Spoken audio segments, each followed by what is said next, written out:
9ஆம் வகுப்பு கணிதம் பயிற்சி 7.4 ஒன்றாவது கணக்கு 15 சென்டிமீட்டர் 20 சென்டிமீட்டர் மற்றும் 25 சென்டிமீட்டர் பக்க அளவுகள் கொண்ட ஒரு முக்கோணத்தின் அரை சுற்றளவு என்னன்னு கேட்டிருக்கு. அப்போ உங்களுக்கு தெரியும் அரை சுற்றளவு S = A + B + C / 2. அப்போ A 15 B 20 C 25 இதை கூட்டினா 60, 60 2ஆல் வகுத்தா 30. இப்போ விடை ஆப்ஷன் 3. இரண்டாவது கேள்வி, ஒரு முக்கோணத்தின் பக்க அளவுகள் 3 சென்டிமீட்டர் 4 சென்டிமீட்டர் 5 சென்டிமீட்டர் எனில் அதன் பரப்பளவு என்னன்னு கேட்டிருக்கு. அப்போ உங்களுக்கு தெரியும் பரப்பளவு கண்டுபிடிக்கிறதுக்கு எஸ் கண்டிப்பாக தேவைப்படும். அப்போ அரை சுற்றளவு எஸ்ஸை முதல்ல நம்ம கண்டுபிடிச்சிக்கணும். இப்போ இதை கூட்டினா 12, 12 2ஆல் வகுத்தா 6. அப்போ S = 6. அப்போ பரப்பளவு √S × S - A S - B S - C இந்த ஃபார்முலாவில் இதை பிரதியிடும்போது நமக்கு 6 3 2 1ன்னு வருது. அப்போ 6 நம்ம அப்படியே வச்சுக்கணும். இது ரெண்டையும் இருக்குன்னா 2 6, 6 × 1 6 தான். ஜோடிக்கு ஒரு நம்பரை நம்ம வெளியே எடுக்கணும். 2 6க்கு ஒரு 6 வெளியே எடுத்துட்டா விடை ஆப்ஷன் 2. அடுத்து மூன்றாவது கேள்வி, ஒரு சாம்பக்க முக்கோணத்தின் சுற்றளவு 30 சென்டிமீட்டர் எனில் அதன் பரப்பளவு என்னன்னு கேட்டிருக்கு. இப்போ உங்களுக்கு தெரியும் சாம்பக்க முக்கோணத்தின் பரப்புக்கான ஃபார்முலா √3/4 A². அப்போ ஏ நம்ம கண்டுபிடிக்கிறதுக்கு இதனுடைய சுற்றளவு 30ன்னு கொடுத்துருக்கிறதுனால சுற்றளவுக்கான ஃபார்முலா 3A = 30. அப்போ 30 3ஆல் வகுத்தா A = 10ன்னு கிடைக்கிது. அதை நம்ம பரப்புக்கான ஃபார்முலாவில் பிரதிடுறோம். 10² 100. இப்போ 4ஆல் 100 வகுக்கிறோம். 1 4 4, 2 4 8, 5 20. அப்போ விடை ஆப்ஷன் 4 25 √3. அடுத்து நான்காவது கேள்வி, 12 சென்டிமீட்டர் பக்க அளவு உள்ள ஒரு கனசதுரத்தின் பக்கப்பரப்பு என்னன்னு கேட்டிருக்கு. பக்க அளவு A = 12ன்னு கொடுத்துருக்கு.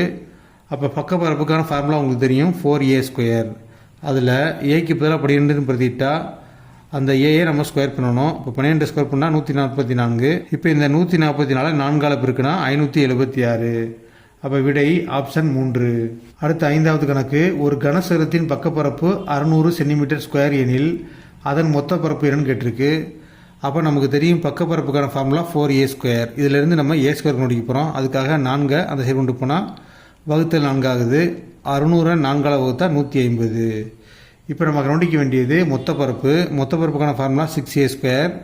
இதில் A²க்கு பதிலாக 150 பிரதிடும்போது 6 × 150 900. அப்போ விடை 900 சென்டிமீட்டர்². அடுத்து ஆறாவது கணக்கு, 10 சென்டிமீட்டர் × 6 சென்டிமீட்டர் × 5 சென்டிமீட்டர் அளவுள்ள ஒரு கனச்செவ்வக பெட்டியின் மொத்த பரப்பு என்னன்னு கேட்டிருக்கு. அப்போ நமக்கு தெரியும் கனச்செவ்வகத்தின் மொத்த பரப்பு 2 × LB + BH + LH. இதில் எல்லையும் பியையும் பெருக்கும்போது 60 கிடைக்கிது. பியும் ஹெச்சையும் பெருக்கினா 30, எல்லையும் ஹெச்சையும் பெருக்கினா 50.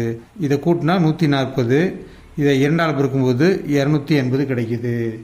அப்போ விடை ஆப்ஷன் 1. அடுத்து ஏழாவது கேள்வி, இரு கனசதுரங்களின் பக்கங்களின் விகிதமானது 2:3 எனில் அதன் புறப்பரப்புகளின் விகிதம் என்னன்னு கேட்டிருக்கு. புறப்பரப்புகளின் விகிதம் கேட்டால் பக்கங்களின் விகிதங்களை ஸ்கொயர் பண்ணால் போதும். 2 ஸ்கொயர் பண்ணால் 4, 3 ஸ்கொயர் பண்ணால் 9. அடுத்து எட்டாவது கேள்வி, ஒரு கனச்செவ்வகத்தின் கன அளவு 660 cm³ மற்றும் அதன் அடிப்பரப்பு 33 cm² எனில் அதன் உயரம் என்னன்னு கேட்டிருக்கு. அப்போ இந்த கணக்கில் கனச்செவ்வகத்தின் கன அளவு கொடுத்தாச்சு 660. இதை எதை பயன்படுத்தி கண்டுபிடிச்சிருப்பாங்க? கனச்செவ்வகத்தின் கன அளவு ஃபார்முலா பயன்படுத்தி. அப்போ LBH = 660. இதில் அடிப்பரப்புங்கிறது நீளம் × அகலம் L × B, அது 33 கொடுத்ததுனால அதை பிரதிட்டு பெருக்கல் 33 அங்கிட்டு போகும்போது வகுத்தலாம் மாறுது. அப்போ இதை வகுத்தோம் அப்படின்னா 1 33 33, 2 33 66, 0வை 33ஆல் வகுத்தா 0. அப்போ உயரம் 20 அப்படின்னு கிடைக்கிது. அப்போ விடை ஆப்ஷன் 3.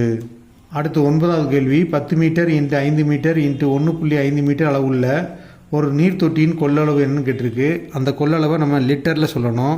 அப்போ உங்களுக்கு தெரியும் கொள்ளளவு அப்படின்னாலும் கன அளவுனாலும் ஒன்று தான் அப்படின்ட்டு. அப்போ கனச்செவ்வகத்தின் கன அளவு LBH = Lக்கு பதிலாக 10 கொடுத்துருக்கு, Bக்கு பதிலாக 5, Hக்கு பதிலாக 1.5.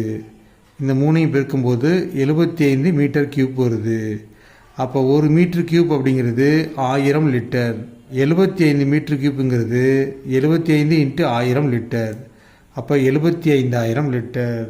அப்போ விடை ஆப்ஷன் 4. அடுத்து 10வது கேள்வி, 5 மீட்டர் × 3 மீட்டர் × 2 மீட்டர் அளவுள்ள ஒரு சுவர் எழுப்ப 50 centimetre into 30 centimetre into 20 centimetre அளவு கொண்ட செங்கற்கற்கள் எத்தனை தேவைப்படும் கேட்டிருக்கு. இப்போ இந்த கணக்கில் பெரிய கன அளவு அப்படிங்கிறது சுவர், சிறிய கன அளவு அப்படிங்கிறது செங்கற்கள். அளவை மேலேயும் செங்கற்களின் அளவை கீழேயும் போட்டிருக்கோம். இதை கவனிச்சிங்கன்னா உங்களுக்கு தெரியும், சுவர் வந்து மீட்டரில் கொடுத்துருக்கு, செங்கற்கள் சென்டிமீட்டரில் கொடுத்துருக்கு. அப்போ இரண்டையும் சென்டிமீட்டராக மாற்றணும் அல்லது இரண்டையும் மீட்டராக மாற்றணும், ஏதாவது ஒன்று பண்ண போகிறோம். இப்போ வந்து மீட்டரை நம்ம சென்டிமீட்டராக மாற்றுறோம். அப்போ 5 மீட்டருங்கிறது 500 சென்டிமீட்டர் ஆகுது, 3 மீட்டருங்கிறது 300 சென்டிமீட்டர் ஆகுது, 2 மீட்டருங்கிறது 200 சென்டிமீட்டர் ஆகுது. அப்போ 1 மீட்டர் ஈக்குவல் டு 100 சென்டிமீட்டருங்கிறது உங்களுக்கு தெரியும்.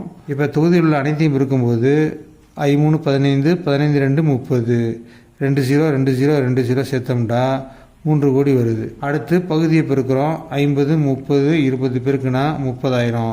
இப்போ இதில் உள்ள 4 பூஜ்ஜியத்துக்கும் இதில் உள்ள 4 பூஜ்ஜியத்துக்கும் கேன்சல் பண்ணுறோம். இப்போ மீதம் இருக்கிறது 3000. அந்த 3000த்தை 3ஆல் வகுத்தா 1 3 3 1 3 3, அப்போ 1000. விடை ஆப்ஷன் 1.